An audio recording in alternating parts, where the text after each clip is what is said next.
അത് മാത്രം നോക്കി 50 പേർക്ക് ഷെയ്ക്കായിട്ട് കൊടുക്കുന്നത് കഷ്ടപ്പെട്ടിരുന്ന് കണ്ടിട്ട് അത് കറക്റ്റായിട്ട് സ്പോട്ട് ചെയ്യുന്ന ഞാൻ ഒരിക്കലും വിചാരിച്ചില്ല. പിറ്റേ ദിവസം ആരാ ടൊവിനോ തന്നെ എനിക്ക് അയച്ചിരുന്നത്. അവനിങ്ങനെ അയച്ചു തരുമ്പോഴാണ് അന്നേരം ഇത് അധികാരം കണ്ടിട്ടുമില്ല. പിന്നെ അതങ്ങോട്ട് പോയി. നടന്നു വരുമ്പോ തന്നെ കൈ തന്നെ തന്നെ തരാണ്ട് ഞാൻ ഇങ്ങനെ വന്നു, നമുക്ക് ഇങ്ങനെ നിൽക്കുക.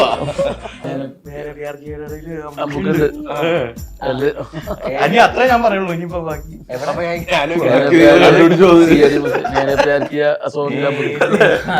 അസോസിയേറ്റ് ആണല്ലോ.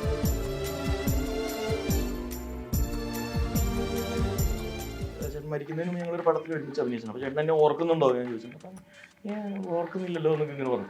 ചേട്ടന്റെ ഏറ്റവും പ്രസിദ്ധ ഡയലോഗ് ഞാനാ റെക്കോർഡ് ചെയ്ത്. മറ്റേ കപ്പയുണ്ട് അതുണ്ട്. അതെ അതെ അതെ. അനീഫ വിളിക്കുന്നതിനെക്കാട്ടി മുമ്പ് മയിലിന് മറ്റേ ഡ്രിങ്ക് കാണിച്ചെടുത്തിട്ട് അപ്പോൾ പൊക്കാൻ നേരത്തെ എന്റെ ഫേസ് ഉണ്ട്. അത് ഞാൻ അനീഫ മയിൽ വേഷം തലയിൽ വെച്ച് കഴിഞ്ഞിട്ട് പിന്നെ ക്ലൈമാക്സിന് മൊത്തം ഓടി നടക്കുന്ന മയില്. പിന്നെ നമ്മൾ അവിടെ നിന്ന് മാറ്റിക്കൊണ്ട് വന്നു കഴിഞ്ഞാൽ അത് ഫ്രെയിമിൽ അറിയുമല്ലോ, ബാക്കിൽ അസിസ്റ്റന്റ് ഡയറക്ടർ ആൾക്കാരെ മാറ്റുന്നു. അപ്പൊ പെട്ടെന്ന് നമ്മൾ അങ്ങ് ക്യാരക്ടറായിട്ട്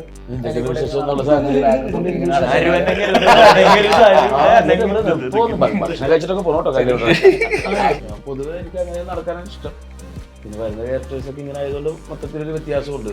സ്ഥിരം കാണുന്നതിനും കാട്ടിയൊരു വ്യത്യാസം. ഇങ്ങനത്തെ ഒരു ക്യാരക്ടർ ചെയ്യും. അപ്പൊ പിന്നെ പ്രശ്നങ്ങൾ മാറും. അങ്ങനെ മൊത്തത്തിൽ തൊപ്പി വെച്ച് അഭിനയിക്കേണ്ടി വരും. നമുക്ക് hello hi, welcome to Ginger Media. ചോദിച്ച് പോകാം. അപ്പോൾ വളരെ ഹാപ്പി ആയിട്ട് ഞാൻ ചോദിച്ചു പോവുകയാണ്. ഒരു ഷാപ്പിൽ പോയി അവിടുത്തെ അംഗങ്ങളൊക്കെ ഞങ്ങൾ കണ്ടു. അടിപൊളിയായിരുന്നു. ഇന്നലെയാണ് രാവിലെ ഞങ്ങൾ ആ ഷാപ്പിൽ കയറിയത്. പ്രാവിൻകൂട് ഷാപ്പിലാണ് കയറിയത്. വളരെ അടിപൊളിയായിട്ട് തിരിച്ചു വന്നു. ആൻഡ് ഇപ്പോൾ ആ ഷാപ്പിലെ അംഗങ്ങളെയൊക്കെ, ഷാപ്പിലെ അല്ലാത്ത അംഗങ്ങളെയൊക്കെ ഞങ്ങൾ കണ്ടുമുട്ടുകയാണ്. മുതലാളിയൊക്കെ ഇരിപ്പുണ്ട്. So I am welcoming. Hello the team. Shabareesh, Sauka, Sivajith and Basil. Thank you. എന്താണ് വിശേഷങ്ങൾ? പറയൂ. അടിപൊളി ഷാപ്പിലെ എക്സ്പീരിയൻസ് ആദ്യം തന്നെ പറഞ്ഞു. സൗക. അടിപൊളി എക്സ്പീരിയൻസ് ആയിരുന്നു. കാരണം എന്താ, നമ്മള് കുറച്ചധികം ദിവസങ്ങളുണ്ടായിരുന്നല്ലോ, 100 ദിവസത്തിനടുത്തുണ്ടായിരുന്നു. പിന്നെ പുതിയതായിട്ടുള്ള പുതിയ ആക്ടേഴ്സും അവരുടെ കൂടെയൊക്കെ വർക്ക് ചെയ്യാൻ പറ്റും. കുറച്ച് സീനിയേഴ്സ് ആയിട്ടുള്ള നാടകത്തിലൊക്കെ വർക്ക് ചെയ്യുന്ന ആക്ടേഴ്സും പുതിയ കുറേ ആക്ടേഴ്സും ടെക്നീഷ്യന്മാർ വന്നിട്ടുണ്ട്. എല്ലാവരും ഉണ്ട് ഈ ഇതില്. വേറിട്ടൊരു എക്സ്പീരിയൻസ് ആയിരുന്നു, പുതിയൊരു എക്സ്പീരിയൻസ് ആയിരുന്നു. ഭയങ്കര കുറേ പഠിക്കാനുണ്ടായിരുന്നു. അതിനനുസരിച്ച് പിന്നെ വേറെ ടൈപ്പ് ഒരു ക്യാരക്ടറും മാനേഴ്സും ഒക്കെ അല്ലേ. അപ്പോൾ അതുകൊണ്ട് മൊത്തത്തിലൊരു ഫ്രഷ് പരിപാടിയാണ്. ഇതിൻ്റെ ആദ്യം തന്നെ തുടങ്ങുകയാണെന്നുണ്ടെങ്കിൽ ഇതിൻ്റെ ഫസ്റ്റ് ഇൻട്രോ സോങ് കലക്കി കളഞ്ഞു. മനുഷ്യനെ ഇങ്ങനെ ഇട്ട് കൊതിപ്പിക്കില്ലേ ഒരു ഗംഭീരം ചെത്ത് സോങ്. കാരണം അതെനിക്ക് തോന്നുന്നു എല്ലാം നമ്മൾ കുറേ സിനിമകളും പരിപാടികളും ഒക്കെ കണ്ടിട്ടുണ്ടെങ്കിലും ചിലത് നമ്മുടെ മൈൻഡിലുള്ളിൽ, ഇപ്പോൾ സോൾട്ട് ആൻഡ് പെപ്പറിലെ പരിപാടികൾ. അതെ, യെസ്. അപ്പോൾ അങ്ങനെ വെച്ച് നോക്കുമ്പോൾ ഇത് നമ്മുടെ എപ്പോഴും മൈൻഡിൽ നിൽക്കും. കാരണം വീണ്ടും എന്തെങ്കിലും ഒരു ഫംഗ്ഷൻ, എന്തെങ്കിലും പരിപാടി ഉണ്ടെങ്കിൽ ഇതെടുത്തിടാൻ നമുക്ക് തോന്നുന്ന ഒരു സോങ് ആണ്. അതും നിങ്ങൾക്ക് കണ്ടപ്പോൾ എന്ത് തോന്നി? എല്ലാം കഴിഞ്ഞ് നിങ്ങളും ഫസ്റ്റ് കണ്ടപ്പോൾ ആ ഒരു സോങ് ബേസിൽ ഷൂട്ട് ചെയ്തപ്പോൾ ഒക്കെ വേറൊരു നാടൻ പാട്ട് വെച്ചിട്ടായിരുന്നു അത് ശ്രീരാജ് അത് കൺസീവ് ചെയ്ത്. അവിടെ തന്നെ ഒരു ഞാൻ മുമ്പ് കേട്ടിട്ടില്ല. ഞാൻ ഈ സിനിമയിൽ ആ ഷൂട്ടിനൊക്കെ കേൾപ്പിക്കുമ്പോഴാണ് ആ പാട്ട് കേൾക്കുന്നത്. അവിടുത്തെ ഈ പറയുന്ന ചെത്തുകാരുടെയൊക്കെ എന്തോ പാട്ടാണ് അത്. അതിൻ്റെയൊക്കെ റെഫറൻസ് വെച്ചിട്ടാണ് വിഷ്ണു വിജയ് ആ പാട്ട് ചെയ്തത്. ഞാനത് റിലീസിന് മുമ്പ് ആ പാട്ട് അയച്ചു തന്നായിരുന്നു. അപ്പോഴൊക്കെ നല്ല രസമുണ്ടായിരുന്നു. പക്ഷെ തിയേറ്ററിൽ വിത്ത് സൗണ്ട് എല്ലാം എഫക്ട്സും ആ ബിഗ് സ്ക്രീനിൽ അത് കേട്ടപ്പോൾ ഭയങ്കര ഇമ്പാക്റ്റ് ആയിരുന്നു. ആ ചെത്തുന്ന പ്രോസസ്സും, ചെത്തുന്ന തെങ്ങ് ചെത്തി അവിടുന്ന് അതെടുത്ത് ഇതിലേക്ക് ആക്കി, കന്നാസിലേക്ക് ആക്കി, സൈക്കിളിൽ വന്ന് ഷാപ്പിൽ കൊടുത്ത്, ഷാപ്പിൽ എത്തിയിട്ട് മുന്തിരിയൊക്കെ ഇട്ട് മീൻകറിയൊക്കെ ആയിട്ട് പിന്നെ കറി എങ്ങനെ ഇളക്കുമ്പോ എന്നൊന്ന് വിളിച്ചു പോകും നമ്മള്. ഇത് കഴിഞ്ഞിട്ട് നേരെ അവിടെ പോയിട്ട് പോയാലോ. അത് തന്നെ ആ സിനിമയിൽ ആ കള്ള് ഷാപ്പിന്റെ ഒരു വേൾഡിലേക്ക് നമ്മളെ മെല്ലെ കയറ്റുവാണല്ലോ ആ ഒരു ട്രാവലിലൂടെ. എന്നിട്ട് അവിടെ ഇരുന്ന് കഴിച്ചുകൊണ്ടിരിക്കുന്ന ആൾക്കാരും, എന്നിട്ട് അതിലൂടെയാണ് സൗഭിക്കാനെ ഇൻട്രൊഡ്യൂസ് ചെയ്യുന്നത്. ഇത് ഡെലിവറി ചെയ്യുന്ന ആളൊക്കെ ആയിട്ട് പരിപാടികളായിട്ട് നല്ല രീതിയിൽ ആ പാട്ട് അതിനെ ഹെൽപ്പ് ചെയ്തിട്ടുണ്ട് നമ്മളെ മൊത്തത്തിൽ ആ ഒരു ഇവിടുത്തെ ഒരു സെറ്റിംഗിലേക്ക് കയറ്റാൻ വേണ്ടി. മുകളിൽ നമ്മൾ അടുത്ത് വെച്ചെടുത്തല്ലോ, മുകളിൽ കയറി ഷാജു എടുത്തേക്കണേ, മേലെ തന്നെ കയറി എടുത്തേക്കണേ. അതൊക്കെ ആദ്യമായിട്ടാണ്. ഈ കൊട്ടൊക്കെ അറിയില്ലായിരുന്നു. അത് പക്കാ റിയൽ പരിപാടി തന്നെ. അതെ, അതെ. ശരിക്കും അതാ ചേട്ടൻ ചെത്തുകാരൊക്കെ തമാശയായിട്ട് സിനിമയിൽ വന്നിട്ടുണ്ടെങ്കിലും ഇത്ര ആ പ്രോസസ്സ് കാണിച്ചിരിക്കുന്നത് അതായത് അത് കണ്ടപ്പോൾ ആ ചെത്തുന്ന പുള്ളി ശരിക്കും ക്യാമറ ഉണ്ടോ ഫ്രണ്ടിൽ എന്ന് മറന്നുപോയി ചെയ്ത പോലെ ഉണ്ട്. അല്ല അത് തന്നെ നമ്മൾ ഷാപ്പിന്റെ അകത്തേക്ക് ഇത് കൊണ്ടുവരുന്ന ഒരാളല്ലേ കളുണ്ട് സ്ഥിരം കളി ഷാപ്പിലുള്ള ഞാൻ ആ പടത്തിൽ എന്ത് ക്യാരക്ടറാണ് അതേ സെയിം ക്യാരക്ടർ ചെയ്യുന്ന ചേട്ടനാണ്. പുള്ളി നടന്നത് വെക്കാന്ന് പറഞ്ഞിട്ട് നേരെ വെച്ചിട്ട് ബാക്കിയുള്ള പരിപാടി അവിടെ തുടങ്ങണം. അത് വെക്കല് മാത്രമല്ല നേരെ അടുത്ത് പിന്നെ ചേട്ടാ അത് ഞാൻ ചെയ്തോളാം. അങ്ങനെ ഉണ്ടോ? പിന്നെ അങ്ങനെ ഉണ്ട്. ഒരു 2 പ്രാവശ്യം ഇങ്ങനെ നടക്കണം. പുള്ളി നേരെ കാര്യങ്ങളോട്ട് കയറണാണ്. അടിപൊളി. മുതലാളി എന്താണ് വിശേഷങ്ങൾ പറയൂ. അയ്യോ ഭയങ്കര സന്തോഷം എനിക്ക്. ഒന്നാമത് നല്ലൊരു അടിപൊളി ഒരു ടീമിന്റെ കൂടെ വർക്ക് ചെയ്യാൻ പറ്റി. നമുക്കൊക്കെ ഒരു ആർട്ടിസ്റ്റിന് വർക്ക് ചെയ്യാൻ താല്പര്യമുള്ള ഒരു ഡ്രീം ടീമിന്റെ കൂടെ വർക്ക് ചെയ്യാൻ പറ്റി. അത്രയും ഇവര് രണ്ടുപേരും ഡയറക്ടേഴ്സാണ്, ആക്ടേഴ്സാണ്. അപ്പൊ ആ ഒരു എല്ലാവരുടെയും കൂടെയുള്ള ആ ഒരു എക്സ്പീരിയൻസും അടിപൊളിയായിരുന്നു. പിന്നെ ഡയറക്ടർ ശ്രീരാജ് എടുത്തു പറയേണ്ടതാണ്. നമുക്ക് ആദ്യം മുതലേ ആ ക്യാരക്ടറിലോട്ട് പോകാനുള്ളൊരു വഴി ഇങ്ങനെ ഒരുക്കി അങ്ങ് തരും. അപ്പോൾ നമ്മൾ അവിടെ എത്തുന്നവരെ പുള്ളി ഇങ്ങനെ കൂടെ ഉണ്ടാവും. അപ്പോൾ അത് വലിയൊരു ഹെൽപ്പായിരുന്നു. സ്ട്രോങ് ആൻഡ് വൈബ് ടീം ഉള്ളപ്പോൾ ഓട്ടോമാറ്റിക്കലി നമ്മൾ ഓൾറെഡി അതിന്റെ ആ ഒരു ഇതിലോട്ട് ഇങ്ങനെ വരും. ആ ഒരു ഓറയിലോട്ട് ഇങ്ങനെ വന്നിട്ട് ചില കാര്യങ്ങളൊക്കെ നമ്മൾ എത്ര പ്ലാൻ ചെയ്തിട്ടും കാര്യമില്ല എന്നുള്ളതിന് മനസ്സിലാക്കി തന്നിട്ടുണ്ട്. അത് നമ്മൾ അവിടെ നിന്ന് വരുന്ന ഒരു സംഭവമുണ്ട്. ആ ഒരു സ്പോട്ടിൽ നമുക്ക് കിട്ടുന്ന ഒരു സംഭവം ഇങ്ങനെയൊക്കെ വരും. അങ്ങനെയൊക്കെ എനിക്ക് തോന്നിയിട്ടുണ്ട് ചില സ്ഥലത്തൊക്കെ. പിന്നെ ഫൈറ്റ് ചെയ്ത സമയത്തുള്ള എക്സ്പീരിയൻസും അടിപൊളിയായിരുന്നു. ഫൈറ്റിലേക്ക് വരാം. വേറൊരു കൈയടി ഞാൻ കൊടുക്കാറുണ്ട്. ശബരീഷ് കേട്ടോ, എനിക്ക് ആദ്യം കണ്ട് മനസ്സിലായില്ല. റോണക്സിന്റെ എല്ലാവരും ഭയങ്കര വ്യത്യാസമല്ലേ? ഡിഫറെന്റ് പരിപാടി. കാല് ഇത് ഡിഫറെന്റ്, മൊത്തത്തിൽ ഡിഫറെന്റ്. ഇൻഡസ്ട്രി തന്നെ ഉള്ള ആൾക്കാർ ചോദിച്ചിട്ടില്ല കേട്ടോ, നീ മറ്റേ സിനിമയിൽ വരുമ്പോൾ കംപ്ലീറ്റ്ലി വേറെ പരിപാടി.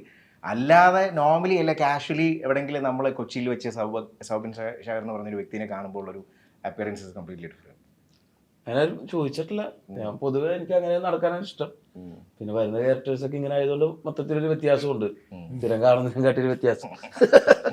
ഇങ്ങനത്തെ ഒരു ക്യാരക്ടറും ചെയ്യും, അപ്പൊ പിന്നെ പ്രശ്നങ്ങൾ മാറും. അങ്ങനെ മൊത്തത്തിൽ തൊപ്പി വെച്ച് അഭിനയിക്കേണ്ടി വരും. മലയാളം മൂവിയിൽ ഒരുപാട് ഡയറക്ടേഴ്സ് കം ആക്ടേഴ്സ് ഉണ്ട്. ഇപ്പം അങ്ങനെ നോക്കുമ്പോൾ ഇപ്പോൾ ലാസ്റ്റ് എനിക്കും നമ്മുടെ തന്നെ പരിപാടിയിലാണ്, ജിഞ്ചർ മീഡിയയുടെ ട്രിവാൻഡ്രത്ത് കിടന്ന പരിപാടിയിൽ ടോബി സ്റ്റേജിൽ പറഞ്ഞൊരു സംഭവമുണ്ട്. ബേസിൽ ആക്ച്വലി ഇവിടെ ഇല്ലാത്തതിന് എനിക്ക് വിഷമമുണ്ട്. പക്ഷേ ബേസിലിനെ ഞാൻ കുറേ നാളായിട്ട് ഞങ്ങൾ മിസ് ചെയ്യുന്നു. കാരണം ഇപ്പോൾ അവൻ ഭയങ്കര തിരക്ക് ആക്ടിങ്, പക്ഷേ ആ ഒരു സംവിധായകൻ എന്നുള്ളൊരു പട്ടം എത്രയും പെട്ടെന്ന് അവന് വരാൻ വേണ്ടി ഞാനിങ്ങനെ വെയിറ്റ് ചെയ്തിരിക്കുവാണ്. ഞാൻ ആ ക്വസ്റ്റ്യൻ ഇവിടെ ചോദിക്കുന്നുണ്ട്. എന്നാലും ഫസ്റ്റ് ഞാൻ ബേസിലിൻ്റെ അടുത്ത് ചോദിക്കുന്നു, ടോബിയുടെ ആ ഒരു സ്റ്റേറ്റ്മെൻറ്റിന് എന്തെങ്കിലും ആൻസർ?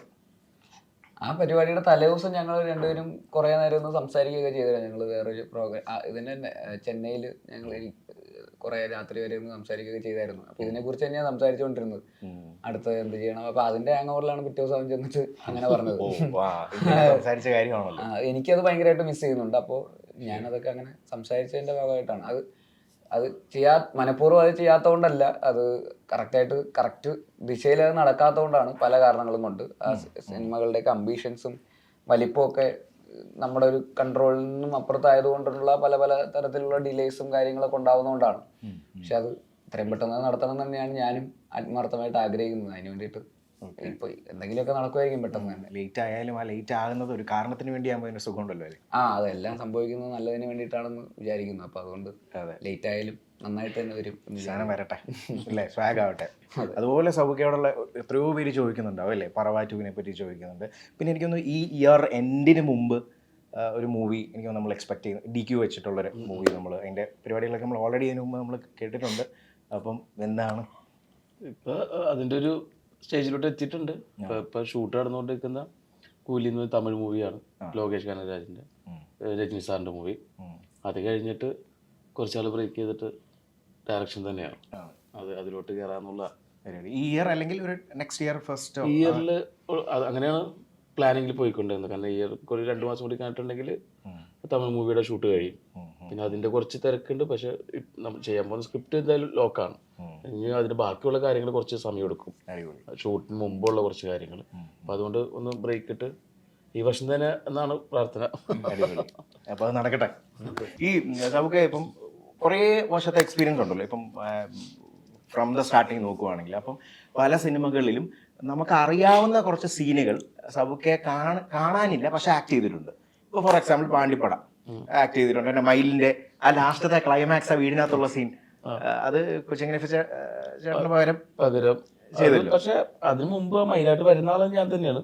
അനീഫ്ക വിളിക്കുന്നതിനെക്കാട്ടി മുമ്പ് മയിലിന് മറ്റേ ഡ്രിങ്ക് കാണിച്ചു കൊടുത്തിട്ട് അപ്പോൾ പൊക്കാൻ നേരത്തെ ഫേസ് ഉണ്ട്. അത് ഞാൻ അനീഫ്ക മയിൽ വേഷം തലയിൽ വെച്ച് കഴിഞ്ഞിട്ട് പിന്നെ ക്ലൈമാക്സിന് മൊത്തം ഓടി എടുക്കുന്ന മയില് അനീഫ്കയുടെ ഡേറ്റും കാര്യങ്ങളൊക്കെ ഇല്ലാത്തോണ്ട് പിന്നെ പെട്ടെന്ന് നമ്മൾ സാധനം മാറ്റി ഓഫീസറും വെക്കാട്ടി സാറും പിന്നെ മൊത്തം ഓടി നടന്ന്.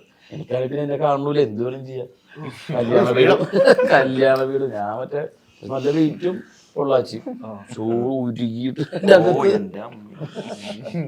ഫുള്ള് അത്. അങ്ങനെ നമുക്കിപ്പോ അറിയാത്ത വേറെ ഏതെങ്കിലും മൂവീസ് അങ്ങനെ പറയുകയാണെന്നുണ്ടെങ്കിൽ ഇപ്പൊ കുറച്ചുപേര് ഓരോന്നോരോന്ന് പൊക്കുന്നുണ്ട്. ബോഡി ഗാർഡ് അതില് ദില്ലിപേട് നടക്കുന്നതിന്റെ പുറകില് നടന്നു വരുന്നൊരു ബാക്കിട്ട് കോളേജ് വരുന്ന പോലെ തന്നെ. അതേപോലെ അന്ന് ക്രോണിക് ബാച്ചിലുണ്ട്. ക്രോണിക് ബാച്ചില് റൗണ്ട് ട്രാക്ക് ലാസ്റ്റത്തെ ഇവര് തമ്മിലുള്ള മറ്റേ പൂവെറിഞ്ഞോട്ട് സോങ്ങിന്റെ എൻഡില് പൂവെറിഞ്ഞോട്ട് റൗണ്ട് ട്രാക്ക് ഇട്ടിട്ടുണ്ട്. അതില് കറക്റ്റ് സമയത്ത് പൂവ് എറിയണം, പൂ വീഴണം. ഞാൻ ഇങ്ങനെ കൈയിട്ട് ഇങ്ങനെ നിൽക്കുന്നുണ്ട്. ട്രാക്ക് ഇങ്ങനെ കറങ്ങി വരുമ്പോൾ ഞാൻ അങ്ങനെ കൈയിട്ട് നിൽക്കുന്നുണ്ട്. ട്രാക്ക് നിവൃത്തി മാറിക്കഴിയുമ്പോൾ ഞാൻ പൂറിയുന്നു. അത് ടെസ്റ്റ് ഒരു പിങ്ക് ഷർട്ട് കണ്ടാൽ മനസ്സിലാവും, കറങ്ങി മുന്നിൽ കണ്ട്. അങ്ങനെ പല സ്ഥലങ്ങളിലും പാസിങ്ങും ഇങ്ങനെ നിൽക്കാൻ പറഞ്ഞിട്ടൊക്കെ നിന്നിട്ടുണ്ട്. പിന്നെ കയ്യന്തൂരത്ത് ആ സോങ്ങിലുള്ള വസന്തരാവിൻ അതിലുണ്ട്. അത് വെള്ള ടീഷർട്ടൊക്കെ ഇട്ടിട്ട് അത് പെരുന്നാളിലെ പൈസ പഠിക്കാൻ വേണ്ടി വാപ്പ അടുത്ത് പോയതാ. അപ്പൊ ബിജു കെ ഷാജിക്കാൻ പിടിച്ച് നിർത്തിയ പാസാറിന്റെ അസോസിയേറ്റ്സ് ഉണ്ടല്ലോ, അവന്റെ ഷർട്ട് വൈറ്റ് ഷർട്ടുള്ളല്ലോ, പാർമെന്റ് പിടിച്ച് നിർത്തി. ഞാൻ ഷൂട്ടിങ് കാണാൻ പോയിട്ട് നാളെ പെരുന്നാളാണ്, അതിന്റെ പൈസക്ക് പോയപ്പോ വസന്തരാ ചെയ്തു പാട്ട് വന്നപ്പോ കണ്ടപ്പോ കൊള്ളാം. അതെ, ഞാൻ ആ പടത്തിൽ തന്നെ ഫസ്റ്റ് അസിസ്റ്റ് ചെയ്യാൻ പോണം. അവിടുന്ന് കൊടൈക്കനാൽ ഷിഫ്റ്റ് ആയപ്പോ ഞാനും കൂടി കൊള്ള ഈ പരിപാടി ഞാനുണ്ട്. നേരെ ടെമ്പോ ട്രാവലർ കയറിയതാ. ഇപ്പൊ ഇതൊക്കെ ആൾക്കാർ ഇപ്പൊ സോഷ്യൽ മീഡിയയിൽ എന്താ കുത്തിപ്പൊക്കാത്തായിട്ടുള്ളത്, ഈ പണ്ടത്തെ സാധനം കുത്തിപ്പൊക്കി ഇത് കാണുമ്പോൾ കിട്ടുന്ന ഒരു ഫീൽ അറിയാമല്ലോ. നമ്മള് ആ സമയത്ത് ഓർത്തിട്ട് പോലും ഉണ്ടാകത്തില്ലല്ലോ. നീ ഇപ്പോഴും അത് അസിസ്റ്റന്റ് ഡയറക്ടേഴ്സിന് സ്ഥിരമായിട്ട് ബേസിൽ അങ്ങനെ പാസിംഗ് നിന്നുണ്ടോ? തിരയിൽ പക്ഷെ അങ്ങനെ സ്ക്രീനിൽ കണ്ടിട്ടില്ല, പക്ഷെ നിന്നിട്ടുണ്ട്. പക്ഷെ സ്ക്രീനിൽ വന്നിട്ടില്ല. ആണോ? തിരയിലാണ് അസിസ്റ്റ് ചെയ്തത്. അപ്പൊ അതില് അങ്ങനെ ക്രൗഡിന്റെ ഇടയിലൊക്കെ നിന്ന് മറ്റേ ബൽഗോം എന്ന് പറഞ്ഞ സ്ഥലത്ത് ഷൂട്ട് ചെയ്യുന്ന സമയത്ത് അവിടെ ഒരു തെരുവിൽ ഒരു ദേവി ഫെസ്റ്റ് എന്തോ നടക്കുന്നുണ്ട്. അപ്പൊ അതിലൊക്കെ ഈ പറയുന്ന പോലെ ക്രൗഡിന്റെ ഇടയിൽ നിന്ന് പൂവറിയലും കാര്യങ്ങളൊക്കെ ആയിരുന്നു. ഈ അസിസ്റ്റന്റ് ഡയറക്ടേഴ്സ് സ്ഥിരമായിട്ട് നമ്മള് പ്രാവിൻ കൂടുന്ന സമയത്തല്ല മറ്റേ അമ്പുക്കയുടെ ഇതില്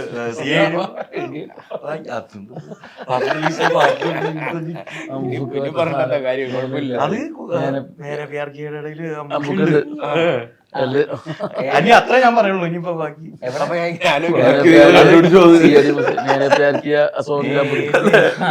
അസോസിയേറ്റ് ആണല്ലോ. ഞാൻ അൻവറിലുണ്ട്. പിന്നെ പോർക്കും കൂടെ ഷാജി ഫൈറ്റ് ഇല്ലേ, രാജുവും അങ്ങോട്ട് കയറി തന്നെ പോർക്കും കൂടെ മറ്റേ ടെറസിന്റെ മുകളിൽ കയറി വേറൊരു ഇരുമ്പിന്റെ ഡോറുണ്ട്, അത് തുറന്ന് കയറിയ ശേഷമാണ് ഫൈറ്റ് എടുക്കണേ. ഞാൻ തൊട്ടുമ്പോ ഇങ്ങനെ ചാരി ഒന്ന് ഫോൺ ചെയ്തോണ്ടിരിക്കണം പുള്ളി നോക്കിയിട്ട്. അത്രയുള്ളൂ. വെള്ള ഷർട്ടും ഒരു ലൈറ്റ് ബ്ലൂ ജീൻസ് ഒക്കെ ഇട്ടിട്ട് ഇങ്ങനെ നിന്ന് നോക്കണ്ട, ഒരു ഫോൺ ചെയ്തിട്ട് ഇങ്ങനെ നിൽക്കുന്നുണ്ട്. അങ്ങനെ പല അൻവറിൽ കുറെ സ്ഥലത്തുണ്ട്, പല സ്ഥലങ്ങളിലുണ്ട്. ഇത് പറഞ്ഞിട്ട് ഇതിന്റെ താഴെ അത് എടുത്തിടും. അങ്ങനെയാണ് ഇപ്പോഴത്തെ ട്രെൻഡ്. പക്ഷെ എല്ലാ പടത്തിലും അസിസ്റ്റന്റ് എല്ലാ പടത്തിലും അസിസ്റ്റ് ചെയ്യാത്ത എല്ലാ കുറെ പടത്തിലും ഫ്രണ്ട്സിന്റെ പടത്തിലൊക്കെ വെറുതെ പോലെ അവിടെ നിൽക്കുന്നതുകൊണ്ടുള്ള എല്ലാം ചെയ്തിട്ടുണ്ട്. സ്വാഭാവികമായിട്ടും ഐഡിയ ആയതുകൊണ്ട് നിൽക്കുകയും ചെയ്യും. പറയുമ്പോൾ നമ്മൾ പിന്നെ അതുമല്ല പെട്ടെന്ന് പാസിങ് കട്ടായി പോകും. കാരണം ഇത്രത്തോളം ഡയലോഗ് ഉണ്ട്, ഇതിന്റെ നമ്മൾ ഓരോ ഗ്യാപ്പിനനുസരിച്ച് വിടുന്നുണ്ട്. പിന്നെ ഡയലോഗ് തീർന്നിട്ടില്ല, പക്ഷെ എന്തെങ്കിലും ബ്ലാങ്ക് ആയി പോവോ എന്നുള്ള രീതിയിൽ പെട്ടെന്ന് അവിടെ പാഡൊക്കെ വെച്ചിട്ട് നമ്മൾ നടക്കാറൊക്കെ ഉണ്ട്. അതിന് മുമ്പൊക്കെ കട്ടായി പോകും. അതൊക്കെ സ്ഥിരമായിട്ട് നടക്കുന്ന പരിപാടിയായിട്ടുള്ള ക്രൗഡിനെ ഒക്കെ ക്ലിയർ ചെയ്തുകൊണ്ടിരിക്കുന്ന സമയത്തായിരിക്കും പെട്ടെന്ന് അവിടെ ഭയങ്കര ഗൊറില്ല ഷൂട്ടൊക്കെ ആയിരിക്കും. അപ്പൊ ചേട്ടാ ഒന്ന് മാറുന്നൊക്കെ പറയുന്ന സമയത്ത് പെട്ടെന്ന് ആക്ഷൻ പറഞ്ഞു കഴിഞ്ഞാൽ പിന്നെ നമ്മൾ അവിടെ നിന്ന് മാറ്റിക്കൊണ്ട് വന്നു കഴിഞ്ഞാൽ അത് ഫ്രെയിമിൽ അറിയുമല്ലോ, ബാക്കിൽ അസിസ്റ്റന്റ് ഡയറക്ടർ ആൾക്കാരെ മാറ്റുന്നു. അപ്പൊ പെട്ടെന്ന് നമ്മൾ അങ്ങ് ക്യാരക്ടറായിട്ട്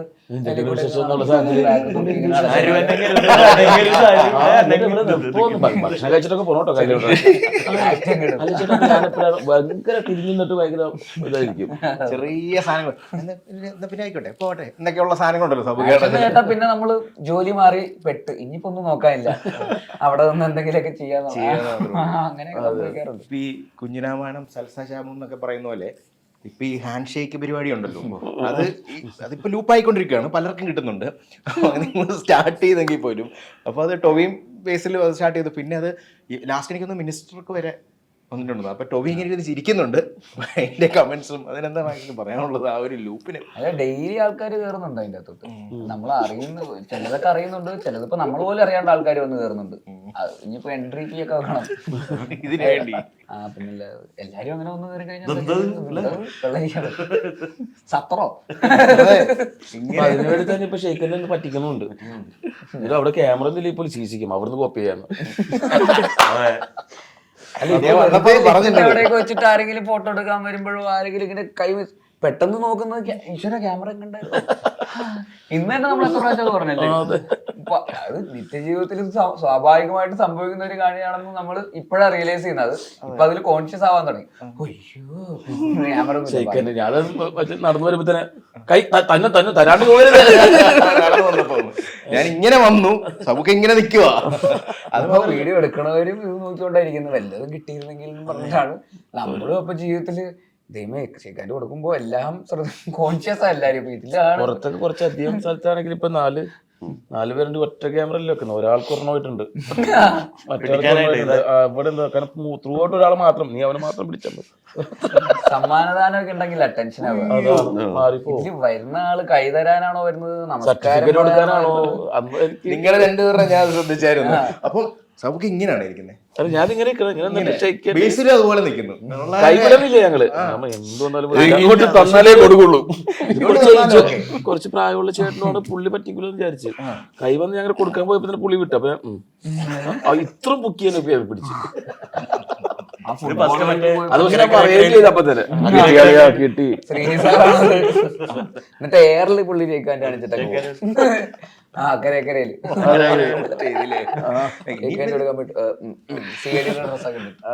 ഇനിയിപ്പോ ഇതിന് കുറവ് വരത്തില്ല, കൂടത്തേ ഉള്ളതല്ലേ. പിന്നെ ഫുട്ബോൾ കളിയുടെ ഇടയിൽ ഞാൻ പ്രതീക്ഷിച്ചില്ല. ഇപ്പൊ 10-30 പേര് ഒന്ന് ജയിക്കാൻ വന്നിട്ട് പോവാണല്ലോ. 2 ടീമിലെ ആൾക്കാർ ഫൈനൽ മാച്ച് കഴിഞ്ഞിട്ട് റണ്ണേഴ്സ് അപ്പോ അതെ കപ്പ് കിട്ടിയവരും വന്ന് മെഡൽ മേടിക്കുന്നു, ജയിക്കാനും മേടിക്കുന്നു, എല്ലാരും വന്ന് മേടിക്കുന്നു. ഇത് ടിവിയിൽ ലൈവ് ടെലികാസ്റ്റ് പോകുന്ന ഒരു പരിപാടിയാണ്. അപ്പൊ ഈ 30 പേരല്ല അതിൽ കൂടുതലുണ്ട്. ടീമിന്റെ സ്റ്റാഫ്, കോച്ച്, മാനേജ്മെന്റ് എന്നൊക്കെ പറഞ്ഞു ഇത്രയും ആൾക്കാർ. അപ്പൊ എനിക്കറിയായിരുന്നു ഷെയ്ഖാൻ്റെ കൊടുത്തിട്ട് അയ്യോ പാളിയല്ലോ, ഓക്കെ, അപ്പൊ അതാ ഓക്കെ, സ്വാഭാവികം, കുഴപ്പമില്ല. പക്ഷെ ഇത് മൊത്തം ലൈവായിട്ട് ഇരുന്ന് കണ്ട് അത് മാത്രം നോക്കി 50 പേർക്കും ഷെയ്ഖാൻ്റെ കൊടുക്കുന്നത് കഷ്ടപ്പെട്ടിരുന്ന് കണ്ടിട്ട് അത് കറക്റ്റ് ആയിട്ട് സ്പോട്ട് ചെയ്യുന്ന ഞാൻ ഒരിക്കലും വിചാരിച്ചില്ല. പിറ്റേ ദിവസം ആരാ ടൊവിനോ തന്നെ എനിക്ക് അയച്ചിരുന്നത്. അവനിങ്ങനെ അയച്ചു തരുമ്പോഴാണ്, അന്നേരം ഇത് ആധികാരം കണ്ടിട്ടുമില്ല. പിന്നെ അതങ്ങോട്ട് പോയി. പെട്ടെന്നായിരുന്നു അതെല്ലാം. പിന്നെ പൂജയായിരുന്നു സ്റ്റാർട്ടിങ് ഇതിന്റെ, എന്നിട്ടായിരുന്നു പിന്നെ അവിടെ തുടങ്ങിയത്. പക്ഷെ അതിനു മുമ്പൊക്കെ നടക്കുന്നുണ്ട് ഈ പരിപാടി, നടക്കുന്നുണ്ട്. ഇപ്പോഴും സ്പോട്ട് ചെയ്ത് തുടങ്ങി. നീ കൂടുതൽ സ്പോട്ട് ചെയ്യാല്ലേ, കുറച്ച് കഴിയുമ്പോൾ മടുത്ത് നിർത്തുന്നേ, വേറെ പരിപാടിയിലേക്ക് പോകും. നമ്മൾ തന്നെ അതിനൊരു പ്രതിവിധി ചെയ്യാ, അതിനെന്തെങ്കിലും കർമ്മങ്ങൾ ചെയ്യാന്നുള്ളതാണ്. വേറെ വഴിയില്ല. മറ്റു സാധനം കെട്ടിപ്പോണം എന്ത് അതും ചെയ്യും. ഇല്ല കുറച്ച് വേദനയുണ്ടെന്നൊക്കെ പറഞ്ഞു. ഇതില് പ്രസ് മീറ്റിന്റെ ടൈമിലാണെങ്കിൽ ഇപ്പൊ ഒരു പോലീസ് ഓഫീസർ ക്യാരക്ടർ വരുമ്പോൾ തീർച്ചയായിട്ടും നമ്മൾ ഒരുപക്ഷെ ചിലപ്പോൾ റെഫറൻസസുകൾ എടുക്കാം. അപ്പൊ അങ്ങനെ നോക്കുവാണെങ്കിൽ സിംഗം എന്നുള്ള റെഫറൻസ് മൈൻഡിൽ ഉണ്ടായിരുന്നു. തമാശ രൂപയാണെങ്കിലും അല്ല, സീരിയസ് ആയിട്ടല്ല. സീരിയസ് ആയിട്ട് ഞാനത് എന്തായാലും ചെയ്യില്ല. അതിന് അത് ആ ഒരു ലെയർ ഇതിന്റെ ആ ക്യാരക്ടറിന്റെ ഒരു വേറൊരു ഷെയ്ഡായിട്ടോ അതൊരു ഹ്യൂമർ ആയിട്ടോ എങ്ങാനും വരുവാണെങ്കിൽ ഇൻട്രസ്റ്റിംഗ് ആണെന്നുള്ള രീതിയിൽ ആണ് അതിന് അങ്ങനെ ഒന്ന് അപ്രോച്ച് ചെയ്തത്. അതിന്റെ അയാളുടെ മീശയിലാണെങ്കിലും ബോഡി ലാംഗ്വേജിലാണെങ്കിലും ഈ പറയുന്ന മാസാണ് ഞാൻ എന്ന് പറയുന്ന പോലത്തെ അങ്ങനെ നടക്കുന്ന ഒരു പോലീസുകാരൻ. പുള്ളി ബേസിക്കലി ചിലപ്പോ അത്രയും മസ്കുലിൻ ആയിട്ടുള്ള ശരീരപ്രകൃതമോ ഒന്നും ഉള്ള ആളായിരിക്കില്ല. പക്ഷെ പോലീസ് ആവുമ്പോ അങ്ങനെ ഈ പടമൊക്കെ കണ്ടിട്ടുള്ള ഒരു പോലീസുകാരനാണെങ്കിൽ അങ്ങനത്തെ ഒരു സാധനം അങ്ങോട്ട് കേറുമല്ലോ. അപ്പൊ അത് പുള്ളിക്ക് ഭയങ്കരമായിട്ടുണ്ടായിരുന്നു ആ ഒരു ഡോമിനൻസ്. ഈ പറയുന്ന പോലെ 4 ആളെ പോയി ഇടിച്ചിടണം, അടിക്കണം അവനെ, അതൊക്കെ പറഞ്ഞ് കിൻഡൽ അടി അടിക്കുക അതൊക്കെ പറയണ പോലെ. അപ്പൊ അത് ഇതിന്റെ അകത്തോട്ട് വന്നു കഴിഞ്ഞാൽ എന്തെങ്കിലും ഹ്യൂമർ ആയിട്ടോ എന്തെങ്കിലും അതിനൊരു പക്ഷെ ഫോഴ്സ്ഫുള്ളി അത് ചെയ്താൽ ഭയങ്കര ബോറായി പോവുകയും ചെയ്യും. അങ്ങനെ ഹ്യൂമർ ആയിട്ട് എന്നിട്ട് അതിനെ ലൗഡായിട്ട് ചെയ്യാൻ. അപ്പൊ അത് അതിന്റെ അകത്തൊരു ലെയർ ആയിട്ട് വരുന്നു. ശ്രീരാജും അങ്ങനെ നമ്മൾ ഫീഡ്ബാക്ക് ഒക്കെ എടുത്തിട്ട് തന്നെയാണ് അത് ചെയ്തത്. മൈക്കിൾ ജാക്സന്റെ സച്ചിൻ തെണ്ടുൽക്കറിന്റെ ഏറ്റവും വലിയ ഫാൻ ആയിരിക്കുന്നത്. ഏത് അയ്യോ പിന്നെ അമേ അതെങ്ങനെ എവിടുന്ന് എന്നെ കണ്ടപ്പോ അങ്ങനെ തോന്നി? സൗഖ്യതെ അത് നമ്മളൊരു കാലഘട്ടത്തിൽ, അതായത് നമ്മൾ TV കാണാൻ തുടങ്ങുന്ന ഒരു കാലഘട്ടം തൊട്ട് മറഡോണ അങ്ങനെ അങ്ങനെ അങ്ങനെ പോവും ആ സമയം. മൈക്കിൾ ജാക്സണും സച്ചിനും ആയിരുന്നു. ഞാനിപ്പോഴും ഇരുന്ന് മിക്ക ദിവസവും ഓൾമോസ്റ്റ് ആഴ്ചയിൽ ഒരുവിധപ്പെട്ട സമയമെല്ലാം ഗ്യാപ്പ് കിട്ടി കഴിയുമ്പോൾ പഴയ കളി ഡെസേർട്ട് സ്റ്റോം അതൊക്കെ ഇരുന്ന് ഇങ്ങനെ കാണും. വെറുതെ രസം, ഒരു നൊസ്റ്റാൾജിക്ക് വേണ്ടി മാത്രം. പുതിയ കളികളും കാണും ഒബ്വിയസ്ലി. ഇത് ടെസ്റ്റ് ഒക്കെ ഫുൾ ഇരുന്ന് കണ്ടു. ഇത് ഓസ്ട്രേലിയ ഇത് ബോർഡർ ഗവാസ്കർ ഒരു ഹൈ അല്ല, ഞാൻ ക്രിക്കറ്റ് ക്ലബ്ബുമായിട്ട് ബന്ധപ്പെട്ട് ഞങ്ങൾ കളിക്കുന്നുണ്ട്. GCL എടുത്തിട്ടുണ്ട്, പക്ഷെ ഇതുവരെ കളിക്കാൻ പോകാൻ പറ്റിയിട്ടില്ല. കറക്റ്റ് ഷൂട്ടിന്റെ സമയത്ത് വരും. ഞങ്ങള് ഒരുമിച്ച് ക്രിക്കറ്റ് കളിച്ചു. ജയയുടെ സമയത്ത് ജയ ടീമും തിരുവനന്തപുരത്തെ ലോക്കൽ ടീമും രണ്ടുകളെ നമ്മൾ ജയിച്ചു. ഞങ്ങൾ അവരെ തോപ്പിച്ചു. അസീസ് അങ്ങനെ എന്നോട് പറഞ്ഞായിരുന്നു. ശരി ശരി. അവിടെ അന്നേരം സഞ്ജു അവിടെ വന്നിട്ടുണ്ടായിരുന്നു. അല്ല, അതാ കളിയല്ല, അത് വേറെ കളി. അത് വേറെ കൊല്ലത്ത് ജയയുടെ കളി നമ്മൾ കൊല്ലത്താ കളിച്ചത്. നമ്മൾ തിരുവനന്തപുരത്ത് കളിച്ചതിൽ സഞ്ജു ഉണ്ടായിരുന്നു. ലുലുവിലെ പരിപാടി കഴിഞ്ഞിട്ടല്ലേ നൈറ്റ് അവിടെ പോയത്. റിലീസിന്റെ തലേ നമ്മള് ഇവിടെ കളിച്ചായിരുന്നില്ലേ ഇവിടെ ഇതിന്റെ ഫാമിലി അമ്മ ഫാമിലി ഈ ഇടയ്ക്ക് ടോബിക്ക് കളിച്ചില്ല. ഞാനും ടോബി, ഷറഫുക്ക, പിന്നെ മറ്റേ സിജു, എല്ലാരും സ്ഥിരമായിട്ട് പോകണം. മറ്റേ ടർബോയുടെ ഷൂട്ട് നടക്കുന്ന സമയത്ത് നടന്നോണ്ടിരിക്കുകയാണ്. മറിഞ്ഞു വീഴണ്. ലീഗ് നടക്കുമ്പോ അതൊക്കെ ജോർജ് ഏട്ടനും ക്രിക്കറ്റ് കളിക്കുമല്ലോ. ജോർജ് ഏട്ടനും അവിടെ ലാലേഷ് എന്ന് പറഞ്ഞ മമ്മൂക്കയുടെ സ്റ്റാഫ് ഉണ്ട്. ലാലേഷ് വന്നിട്ട് നിങ്ങളുടെ കൂട്ടുകാരനെ അടിച്ചൊതുക്കിയല്ലോ, അവര് ഓവറിൽ 29 റൺസ് അടിച്ചു. ഞാൻ പറഞ്ഞ സിജു വേടാ, നീ എന്തിനാണ് അവര് ഓവറിൽ 29 റൺസ് അടിച്ചത്? ഭയങ്കര ഗെയിമൊക്കെയാന്ന് വിചാരിച്ചിട്ട് ക്രിക്കറ്റ് കളിയാക്കാന്ന് വിചാരിച്ചു. ഞാനില്ല. പിന്നെ കൂലി ഫൈനലിൽ കുറച്ചൊരു പണി കിട്ടിയിട്ട് ഇങ്ങനെ ഇരിക്കണം. വലിയ നല്ല പണി കിട്ടും, പിന്നെ പ്രശ്നമില്ല. വലിയ പരിപാടിയാന്ന് വെച്ചാൽ ഇങ്ങനെ ഓടി വന്ന് എറിയലും സ്റ്റിച്ചുകളൊക്കെ വെച്ച് അതിന്റെ അകത്ത് കയറിയപ്പോ 1 ബൗൺസ്. ഞാൻ ഇതാർന്നെങ്കിൽ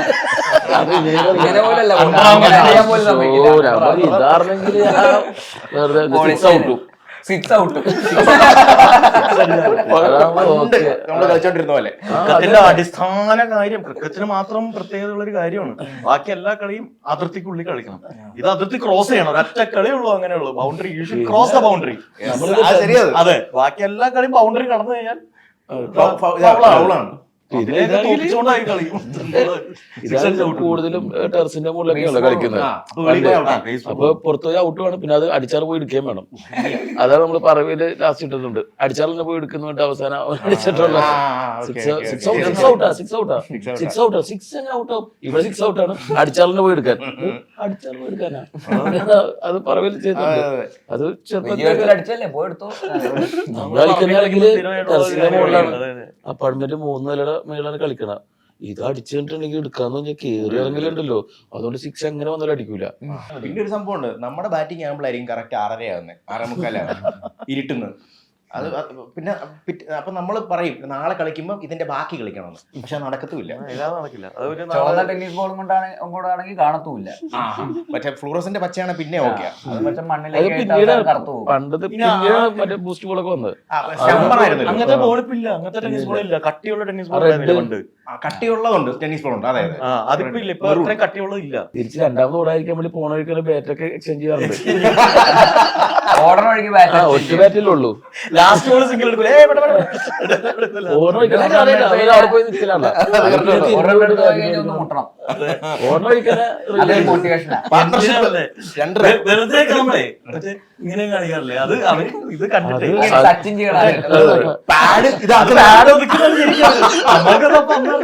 പിന്നെ അതുകൂടെ പിന്നെ കണ്ണുപിടിക്കുന്നത് അത് പുള്ളി കോണ്ടാക്ട് ലെൻസ് വെച്ചിട്ടുണ്ട്. സ്വന്തം ടീമിൽ തന്നെ അടുത്ത ഓവറിൽ മുട്ടായിരിക്കാൻ വേണ്ടിയാ, സിംഗിൾ അടിപ്പിക്കാതിരിക്കാൻ വേണ്ടി ബോൾ എടുത്തറിയും. അടുപ്പിക്കില്ലേട്ടോ ജയിച്ചില്ലേലും കുഴപ്പമില്ല, നമുക്ക് ബാറ്റിംഗ് മതി എന്നുള്ള സ്കീമൊക്കെ നമ്മൾ എങ്ങനെയാലും ഒരു അടുപ്പിക്കാണ്ട് നോക്കാൻ. മാർക്കോടെ തന്നെ ഫൈറ്റ് പരിപാടി തന്നെ, ഐ മീൻ ആള് തന്നെയാണല്ലോ, ഫൈറ്റ് മാസ്റ്റർ തന്നെയാണ്. അതും സ്വാഗ് പരിപാടിയാണ്. അത് അധികം ദൈർഘ്യമില്ലായിരുന്നെങ്കിലും ആ ഫൈറ്റ് വാസ് ഡാം അല്ലേ. അത് ആ ഒറ്റക്കൊമ്പന്റെ റിയൽ ഒറ്റക്കൊമ്പൻ സ്ട്രെങ്ത് യു ഷോഡ് ഇട്ട് എന്ന് വേണമെങ്കിൽ പറയാം. ഇല്ല, അത് പൂർണ്ണമായിട്ടും അത് ഫൈറ്റ് മാസ്റ്ററും ഡയറക്ടറിന്റെ വ്യൂവിൽ അങ്ങനെ ഒരു സംഭവം വേണം എന്നുള്ളത് തന്നെയാണ്. ശരിക്കും നമ്മളൊരു ടൂൾ മാക്സിമം അത് അവരുടെ ആ ഒരു എന്താണ് വേണ്ടത് എന്നുള്ളതിന്റെ ഉദ്ദേശത്തിൽ നമ്മൾ എത്തിച്ചു കൊടുക്കുക എന്നുള്ളതാണ്. അതാണ് അതിന്റെ ഒരു. അതിൽ ഒരു സംഭവം എനിക്ക് തോന്നുന്നു മറ്റേ റോക്കൊക്കെ WWE എടുത്ത് പൊക്കിയിടത്തില്ലേ മറ്റേ റിങ്ങിന്റെ മുകളിലേക്ക്, അതുപോലൊരു സാധനം ഉണ്ട് അതിനകത്ത്. അതിലുണ്ട്. അതുകൊണ്ട് പിന്നെ ഇടിക്കുന്ന മാത്രമല്ലല്ലോ, ഇടിച്ചുകൊണ്ടിരിക്കുമ്പോ ഇവിടെ വന്ന് അടിക്കുന്നുണ്ട്, പലർക്ക് ഇവിടെ അടി കിട്ടുന്നുണ്ട്. അതൊക്കെ ഭയങ്കര കുറെയൊക്കെ എന്ന് പറഞ്ഞു കഴിഞ്ഞാല് നമ്മളത് ചെയ്ത് കഴിഞ്ഞിട്ട് നമ്മൾ കാണുന്ന സമയത്ത് ചിലപ്പോൾ ഇതൊരു ഫേക്ക് പോലെ തോന്നും. കാരണം അതിൽ കുറച്ചേ ഉള്ളൂ ഫൈറ്റേഴ്സ് ആയിട്ട്, ബാക്കിയൊക്കെ നമ്മൾ അവിടുത്തെ പിള്ളേരാണ്, പുതിയ പിള്ളേരാണ്, ഷാപ്പിലുള്ള പിള്ളേരും കാര്യങ്ങളും. അപ്പൊ ഇവർക്ക് എക്സ്പീരിയൻസ് ചിലപ്പോൾ ഇങ്ങനത്തെ ഫൈറ്റ് ചെയ്തിട്ടുള്ള കുറവായിരിക്കാം, അല്ലെങ്കിൽ അവർ ഒരു പേടി ഉണ്ടാവും വേണ്ടത്. അപ്പം 2-3 പ്രാവശ്യമൊക്കെ ഞാൻ പറയും ടച്ച് ചെയ്യാൻ വേണ്ടി പറയും. കാരണം നമുക്ക് ആ ടച്ച് ചെയ്യുമ്പോൾ നമുക്ക് ആ സമയത്ത് കിട്ടുന്ന പെയിൻ, ഓഫ് കോഴ്സ് പെയിൻ ഉണ്ടാവും, പാടുകൾ ഉണ്ടാവും, അതൊക്കെ ഉണ്ടാവും, ആ സമയത്ത് ഉണ്ടാവും, അതൊന്നും ഒരു ഇല്ല. പക്ഷെ അതിൽ കിട്ടുന്ന ഒരു റിസൾട്ട് ഉണ്ടല്ലോ, റിസൾട്ട് ഷോട്ടുമാണല്ലോ, മാത്രം മിസ് ആയി പോയിട്ടുണ്ടെങ്കിൽ അതിന് 2 ബോട്ടിൽ വെച്ചിട്ട് 2 സൈഡിൽ നിന്ന് ബോട്ടിൽ വെച്ച് അടിക്കുന്നത്, അതും ആ ബോട്ടിൽ അടിച്ചിട്ട് ഒരു ആ കട്ട് ചെയ്ത് പോകുന്നതൊക്കെ ഇല്ലേ ഇത് സ്റ്റിക്കൊക്കെ, അതൊക്കെ ശരിക്കും കട്ട് ചെയ്ത് പോകുന്ന അടിച്ചിട്ട് പൊട്ടിപ്പോയത് അതൊക്കെ. അത് ഞാൻ ആ സമയത്ത് നല്ല മാർക്കായിരുന്നു. ഇടിച്ചപ്പോ ഭിത്തിയൊക്കെ കുലുങ്ങുന്ന സാധനം അത് set what ever it may be. അത് പക്ഷെ എല്ലാം സെറ്റല്ല, അത് കുറച്ച് മാത്രമേ ഉള്ളൂ, ബാക്കിയൊക്കെ ഒറിജിനൽ. അത് ഇടിക്കുമ്പോഴാണ് ഞാൻ മനസ്സിലാക്കിയത്, അയ്യോ അപ്പൊ കറക്റ്റ് ആയിട്ട് കണ്ടു കഴിഞ്ഞാൽ കംപ്ലീറ്റ് എല്ലാം ഒരേപോലെ ഇരിക്കില്ലേ.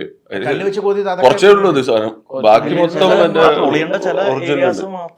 അതിലേതാ ഒറിജിനൽ? പൊളിഞ്ഞിട്ടില്ല, അത് ഒറിജിനല്ല. നമ്മളോട് പറയും എവിടെയാണ് പൊളിയേണ്ട ഏരിയ, അവിടെ തന്നെ പോയി വീഴും. അത് ചിലപ്പോ മാറിപ്പോവും നമുക്ക് ആ സമയത്ത്. വിചാരിക്കുന്ന അത്ര ഈസി അല്ല. 100% വർക്ക് ആയ ഒരു സീനായിരുന്നു. ഐ മീൻ എടുത്ത് ഞാൻ പറയുമോ, of course that magic is always. പിന്നെ എന്നാലും ഒറ്റ ഷോട്ടിൽ അതിങ്ങനെ പോകുന്നുണ്ടല്ലോ, കംപ്ലീറ്റ് കാറ്റും എല്ലാം കൂടിയായിട്ട് ഹെവിയായിരുന്നു. പ്രോപ്പർ റോ എക്സ്പീരിയൻസ് അതിന്റെ അകത്ത് തന്നെ ആ ചിത്രപ്പര പെയിന്റിങ്ങിലേ ഈ ഷോട്ട് നമ്മൾ ഓരോ ഷോട്ട് പോകുമ്പോഴും ആദ്യം തന്നെ മറ്റേ ഫൈറ്റേഴ്സ് ഒരു സാധനം കൊണ്ട് അടിച്ച് പൊട്ടി മുള്ളു ആകെ അണ്ണാക്കിൽ കയറിയിട്ടാണ് ഷോട്ട് ആക്ഷൻ എന്ന് പറയുന്നത്. പിന്നെ അത് ചമക്കാണ്ട് പിടിച്ചു ആ സമയത്ത് പൊട്ടി മാറുന്ന അടി എന്നുള്ളതാണല്ലോ കൺസെപ്റ്റ്. കംപ്ലീറ്റ് മറ്റേ നാടൻ പരിപാടിയാണ് അതിനകത്ത് അല്ലേ. ഒരു ബുദ്ധിമുട്ട് തോന്നിയിട്ടില്ല ആ ഫൈറ്റിൽ. ഒരു ബുദ്ധിമുട്ടുണ്ടായിരുന്നില്ല. ബുദ്ധിമുട്ടെന്ന് പറഞ്ഞാൽ നമുക്ക് ഈ പറയുന്ന റിസൾട്ടിന് വേണ്ടിയിട്ട് ഒരു കുഴപ്പമുണ്ടായില്ല. 2 ദിവസം കഴിഞ്ഞിട്ടാണ് ഹലോ ബുദ്ധിമുട്ട്. ഇപ്പൊ നേരത്തെ പറഞ്ഞ പോലെ, നേരത്തെ ഇന്റർവ്യൂവിൽ പറഞ്ഞു, ബുദ്ധിമുട്ട് ഞാൻ അനുഭവിച്ച എവിടെയാണ് കറക്റ്റ് ആയിട്ട് ചത്ത് കിടക്കുന്ന സമയത്ത് കണ്ണ് എല്ലാരും കൂടിയിട്ട് ദേഹത്ത് വീണില്ലേ. കണ്ണ് ഞാൻ പണി മേടിച്ചത് അതിഭീകരമായി, അത് ഭീകരമായിട്ട് ആക്ട് ചെയ്യണം. അന്നാണ് ഞാൻ ആദ്യമായിട്ട് ആ ക്രിക്കറ്റ് പാഡ് എന്തിനാണെന്നുള്ളത് മനസ്സിലാക്കുന്നത്, ദേഹത്ത് വെക്കുന്നത്. ചാടിയും കടന്നും ചവിട്ടിയും ചവിട്ടി ഇവിടെ മുഖത്തൊക്കെ വന്ന് ഇരുന്നിട്ടൊക്കെ മാറാനും പറ്റില്ല. കണ്ണും തുറന്ന കിടക്കും, കണ്ണ് ബ്ലിങ്ക് ചെയ്യാൻ പറ്റില്ല, ശ്വാസം എടുത്തു വെക്കണം, അതും പോയിന്റ്. അതിന്റെ വന്നിരുന്നു. ആ ഫൈറ്റ് കുറച്ച് ബുദ്ധിമുട്ടായിരുന്നു. കാരണം അത് ഉന്തും തൊള്ളുമൊക്കെ അല്ലേ, മറ്റത് കൊറിയോഗ്രാഫർ ആയതുകൊണ്ട് എളുപ്പമാണ്, എങ്ങനെ അടി പറഞ്ഞാൽ നമുക്ക് അറിയാം. അതെ അതെ ഓക്കെ. ശബരീഷ് ആക്ച്വലി നമുക്ക് ഇപ്പോൾ ഓരോ ആക്ടേഴ്സിന് ഇപ്പോൾ ആക്ടേഴ്സ് അല്ലെങ്കിൽ ഡയറക്ടർ അങ്ങനെ പറയാം, പ്രൊഡ്യൂസർ എന്ന് പറയാം. അപ്പോൾ അങ്ങനെ നോക്കുമ്പോൾ ശബരീഷിന് ആക്ച്വലി കുറേ ടാഗുകളുണ്ടെന്ന് പറഞ്ഞാൽ അത് കറക്റ്റ് അല്ലേ. സൗണ്ട് എഞ്ചിനീയറിംഗ് സ്റ്റാർട്ട് ചെയ്ത് നോക്കുകയാണെങ്കിൽ അല്ലെ, റൈറ്റിംഗ്, ഒരു റൈറ്റർ, സൗണ്ട് എഞ്ചിനീയർ, സിംഗർ, പിന്നെ ആക്ടർ. എനിക്ക് തോന്നുന്നു ഇത് പലർക്കും അറിയുമെന്ന് എനിക്കറിയത്തില്ല, പക്ഷേ സൗണ്ട് എഞ്ചിനീയറിംഗ് ടൈമിൻ്റെ ഒക്കെ ആ ഒരു ഫസ്റ്റ് ടൈമിലൊക്കെ നമ്മുടെ ടോം ആൻഡ് ജെറി അങ്ങനെയുള്ള കാർട്ടൂൺസിനൊക്കെ. അതെ, ഞാൻ ചെന്നൈയിൽ SI എന്ന് പറഞ്ഞ എവിടെയാണ് പഠിച്ചത്, സ്കൂൾ ഓഫ് ഓഡിയോ എന്ന് പറഞ്ഞത്. അതൊരു ഓസ്ട്രേലിയൻ ബേസ്ഡ് ഒരു സ്കൂളാണ്. അൽഫോൺസും ഞാനും ഇവിടുന്ന് അങ്ങോട്ട് പഠിക്കാൻ വേണ്ടി പോയതാണ്, സിനിമ പഠിക്കാൻ വേണ്ടിയിട്ട് പലയിടത്തും ട്രൈ ചെയ്തിട്ട്. ഞാൻ പറഞ്ഞിട്ട് കുറേ സ്ഥലത്ത് പറയാം, ജസ്റ്റ് ചുരുക്കി പറയാം. അവിടെ ശരിക്കും പറഞ്ഞാൽ ആ ബാച്ചിൽ നിന്ന് ഞങ്ങൾ പഠിച്ച ആ 2 ബാച്ചിൽ നിന്ന് ഒരുപാട് പേര് ഇൻഡസ്ട്രി ഉണ്ട്. ഗോവിന്ദ് അവിടെയാണ് പഠിച്ചത്. ഗോവിന്ദ് എൻ്റെ അടുത്ത ബാച്ചിലായിരുന്നു. ശരി.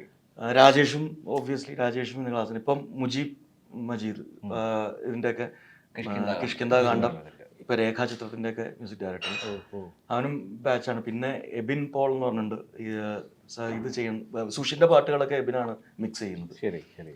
അങ്ങനെ കുറേ പേരുണ്ട്. പിന്നെ തമിഴിലും വർക്ക് ചെയ്യുന്ന ഒരുപാട് ആൾക്കാരുണ്ട്. അവിടുന്ന് പഠിച്ചിറങ്ങി 1.5 വർഷത്തെ കോഴ്സ് ഡിപ്ലോമയായിരുന്നു. പിന്നെ ഒരു 6 മാസത്തിന്റെ എക്സ്റ്റൻഷൻ വന്നപ്പോൾ അതും കൂടി ചെയ്തു. അങ്ങനെ നേരെ പഠിച്ചിറങ്ങിയിട്ട് 7th ചാനൽ എന്ന് പറഞ്ഞൊരു എവിടെയാണ് വർക്ക് ചെയ്യാനിരുന്നത്. കൈലാസും അവിടെയാണ് പഠിച്ചത്, കൈലാസ് മേനോൻ. അപ്പൊ കൈലാസിന്റെ അതെ അതെ. പക്ഷെ കൈലാസ് സീനിയർ ആയിരുന്നു. കൈലാസ് ഡിഗ്രിയാണ് ചെയ്തിരുന്നു 3 വർഷത്തിന്റെ. അവിടുന്ന് കൈലാസിന്റെ ക്ലാസ്മേറ്റ് ഒരു പയ്യനുണ്ട്, ശ്രീനിവാസ് എന്ന് പറഞ്ഞു. ശ്രീനിവാസാണ് ഇപ്പൊ അനിരുദ്ധിന്റെ പാട്ടുകളൊക്കെ മിക്സ് ചെയ്യുന്നത്. One of the mixing engineer ആണ്.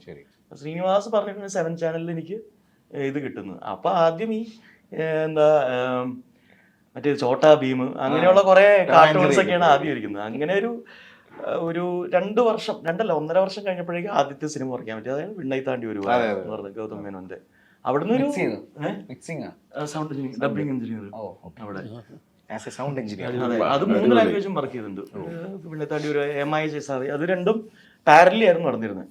ഒറ്റ സമയത്ത് ഇത് രണ്ടും കൂടെ 2 പടം പുള്ളി എടുത്തിട്ട് അതിന്റെ 2 അപ്പുറത്തെ സൂട്ട് ഇപ്പുറത്തെ സൂട്ടിലും ആദ്യം വിണ്ണൈത്താണ്ടിവരുടെ മലയാളം പോർഷൻസിൽ ഞാൻ മലയാളി ആയതുകൊണ്ട് ആ ഒരു ഹെൽപ്പ് കിട്ടുമല്ലോ എന്നും പറഞ്ഞിട്ട് അങ്ങനെ ഇപ്പൊ അതിലെ മലയാളം പോർഷൻസിലാണ് ഞാൻ കൂടുതൽ വർക്ക് ചെയ്തത്.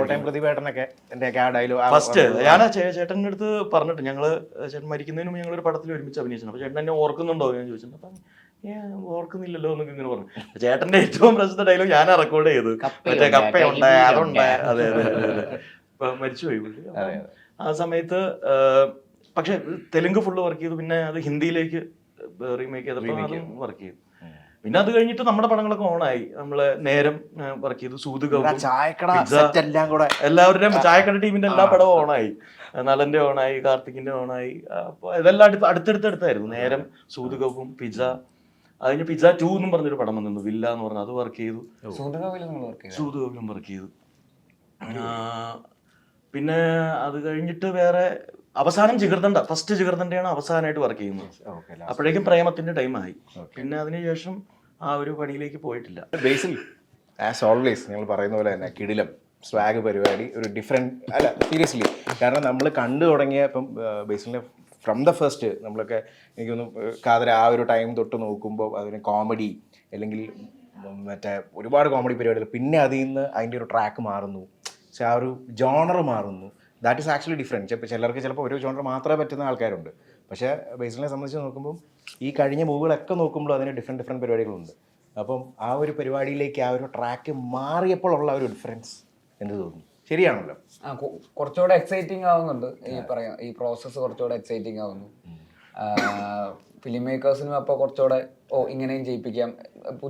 ഇനിയിപ്പോൾ സിനിമകൾ ആലോചിക്കുന്ന ആൾക്കാർക്കൊക്കെ ഇയാളെ കൊണ്ട് ഇങ്ങനെ ചെയ്യിപ്പിക്കും എന്ന് തോന്നലും അത് കൂടുതൽ നല്ല സിനിമ ഈ പറയുന്ന ഡിഫറെൻ്റ് ആയിട്ടുള്ള ക്യാരക്ടേഴ്സിലേക്കൊക്കെ ഉള്ള സാധ്യതകൾ ഓപ്പൺ ആവുന്നു. അപ്പൊ അത് തീർച്ചയായിട്ടും ആസ് ആൻ ആക്ടറും അങ്ങനെ ഇവോൾവ് ആയി വരുന്നു എന്ന് പറയുന്നതിന് എനിക്കും ഭയങ്കര എക്സൈറ്റിംഗ് ആയിട്ടുള്ള ഒരു പ്രോസസ്സായിട്ട് തോന്നുന്നുണ്ട്. ഭയങ്കര രസമായിട്ട് തോന്നുന്നുണ്ട്. സോഷ്യൽ മെർഷിനിലാണെങ്കിലും റാംകൂട്ട് ഷാപ്പിലാണെങ്കിലും ജയജയഹയിലാണെങ്കിലും ഒക്കെ. അപ്പോൾ മാത്രമല്ല ഫാലിമി. അപ്പൊ അത് ഭയങ്കര രസമുണ്ട് അങ്ങനെ ഒരു സ്പെക്ട്രം ഉണ്ടാവുക എന്ന് പറയുന്നത്. അത് എല്ലാവർക്കും അതൊരു ആഗ്രഹമുള്ള ഏരിയ തന്നെയാണെന്നാണ് ഞാൻ വിശ്വസിക്കുന്നത്. ഒരേ സ്ഥലത്ത് തന്നെ നിൽക്കുന്നതിനേക്കാളും പല ടൈപ്പ് എക്സ്പ്ലോർ ചെയ്യാന്നുള്ളത്, നായകനോ വില്ലനോ എന്തായാലും. ഈ ലുക്കിൻ്റെ കാര്യത്തിൽ എല്ലാം പറഞ്ഞ പോലെ തന്നെ ശിവജിത് ബ്രോ ആണെന്നുണ്ടെങ്കിലും അതിൽ ഫസ്റ്റ് നമുക്ക് കാണുമ്പോൾ ചിലപ്പോൾ മനസ്സിലാവത്തില്ല. കാരണം ഡിഫറെൻറ്റ് ലുക്കാണ്. പിന്നെ ഈവൻ ഫിസിക് ആണെങ്കിലും കുറച്ച് മാറ്റം വന്നിട്ടുണ്ട്. ഒരു കംപ്ലീറ്റ്ലി വേറൊരു പരിപാടി വന്നിട്ടുണ്ട്. അതിനുവേണ്ടി എന്തൊക്കെയായിരുന്നു ലുക്ക്? നമ്മൾ ലുക്ക് ടെസ്റ്റ് ചെയ്യുന്ന സമയത്ത് എനിക്ക് ഏകദേശം ഈ ഒരു ബിയേർഡും പരിപാടിയൊക്കെ ഉണ്ടായിരുന്നു. അപ്പോൾ അവർ പറഞ്ഞു കട്ട് ചെയ്യണ്ട, നമുക്ക് ആ സമയത്ത് എന്താണെന്നുള്ള ഇത് ചെയ്യാമെന്ന്. പക്ഷേ ശ്രീരാജന് ആദ്യമേ നമുക്ക് ഈ ബിയേഡ് വേണ്ട എന്നുള്ള രീതിയിൽ തന്നെ എന്നോട് പറയാം, നമുക്ക് ബിയേഡൊക്കെ മാറ്റി പിടിച്ച്. അപ്പോൾ ഞാനും അങ്ങനെയുള്ളൊരു അവസരത്തിന് വേണ്ടി കാത്തിരിക്കുകയാണ്. കാരണം നമ്മൾ കുറച്ച് പടങ്ങളായി ബിയേഡിൽ ഉണ്ട്, ഓരോ സാഹചര്യം കൊണ്ടും അല്ലാതെയൊക്കെ ഈ താടി കൂടെ ഉണ്ട്. അപ്പം അത് മാറ്റി പിടിക്കണം. പിടിച്ചിട്ട് നമ്മൾ പല ഒരു വെറൈറ്റി ആയിട്ട് ചെയ്യുമ്പോഴാണല്ലോ എല്ലാ ഇതിലോട്ടും പോകണം. അപ്പം ഓരോ പ്രാവശ്യം ഇത് കട്ട് ചെയ്ത് അവിടെ ഉണ്ടായിരുന്നു, റോണക്സ് ഉണ്ടായിരുന്നു. അപ്പോൾ 2-3 പ്രാവശ്യമായിട്ട് കട്ട് ചെയ്ത് കുറച്ച് കൊണ്ടുവന്നപ്പോൾ അവസാനം അമ്പുക്ക് പറഞ്ഞതാ ഇത് കഴിഞ്ഞാൽ പിന്നെ ഇതിൻ്റെ ഒരു ഭംഗി കിട്ടൂല, ഇത് എന്താണെന്ന് പറഞ്ഞു. അപ്പോഴും ശ്രീരാജ് നമുക്ക് എടുത്തോ, ഒന്നും നോക്കാനില്ല.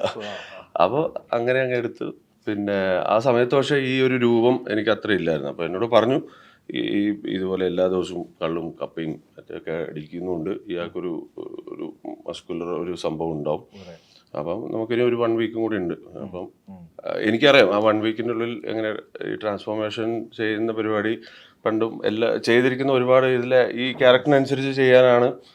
അപ്പം അതിന് മെനക്കെടാറുണ്ട്. അപ്പം എൻ്റെ ഒരു അടുത്ത സുഹൃത്തുണ്ട്, ഒരു ആശ, ഒരു ഭാഷണം പറഞ്ഞ പുള്ളിയാണ്. അപ്പോൾ പുള്ളിയോട് ഞാൻ ഇത് പറഞ്ഞു, ഇങ്ങനെ ഒരു സംഭവം കൂടെ ഉണ്ട്, ഒന്നും പഠിക്കാനില്ല, ഒരു 5 ദിവസം കൊണ്ട് ശരിയാക്കി തരാം. അപ്പം അതിൻ്റെ ഡയറ്റിലായിരുന്നു കൂടുതലും, വർക്കൗട്ടും ഉണ്ടായിരുന്നു. കാരണം ഇതിൽ കാണുമ്പോഴും ഒരു ഇത് വേണമല്ലോ. അപ്പം രാവിലെ ചെയ്യണം, പ്ലസ് ഇത് വേണം. അപ്പം ഒരു 3 നേരം ബിരിയാണി കഴിക്കുക, അതായിരുന്നു. അത് ആദ്യം ഭയങ്കര എല്ലാ 3 നേരം ബിരിയാണി അടിക്കുക എന്നുള്ള സാധനം ഉണ്ടായിരുന്നു. ഒറ്റ ദിവസം കൊണ്ട് മടുക്കും നമ്മൾ. പിന്നെ പിറ്റേ ദിവസമായി, അങ്ങനെ എല്ലാ ദിവസവും ഇത് തന്നെയായി. കൂടെ കുറച്ച് സംഭവങ്ങളൊക്കെ കൂടി ആഡ് ചെയ്തപ്പം കറക്റ്റ് ഇങ്ങനെ ആയിട്ട് വന്നു, പെട്ടെന്ന് തന്നെ മാറ്റം വന്നു. എന്തായാലും തിയേറ്ററിൽ പോയി കാണുക. It's A must watch movie. I mean ഒരു ഡിഫറെൻറ്റ് മൂവിയാണ് എന്ന് തീർച്ചയായിട്ടും പറയാം. ഒരു ഡിഫറെൻറ്റ് ജോണർ എന്ന് വേണമെങ്കിൽ പറയാം. അത് എൻജോയ് ചെയ്യുക. നിങ്ങൾ ഇതുവരെ കാണാത്ത ഒരു kind of a different genre മൂവിയാണ്. Go watch in theatres and have fun. എല്ലാവരും ഡിഫറെൻറ്റ് ക്യാരക്ടേഴ്സ് ആണ് ചെയ്തത്. കുറച്ച് കിളിപോയ ക്യാരക്ടേഴ്സാണ്. അതെ, അവര് അങ്ങനെ പെരുമാറും. അതെ, അങ്ങനെയാണ് ഇല്ലാത്ത പെരുമാറിയിരിക്കുന്നത്. ഈ ആക്ടേഴ്സിനെ ഒക്കെ ഇതിനു മുമ്പ് നിങ്ങൾ പല മൂവിയും കണ്ടിട്ടുണ്ടെങ്കിലും ഇതിൽ കുറച്ച് ഡിഫറെൻ്റ് ആയിട്ട് നിങ്ങൾക്ക് കാണാൻ പറ്റും. So go watch in theatres and thank you. Thank you.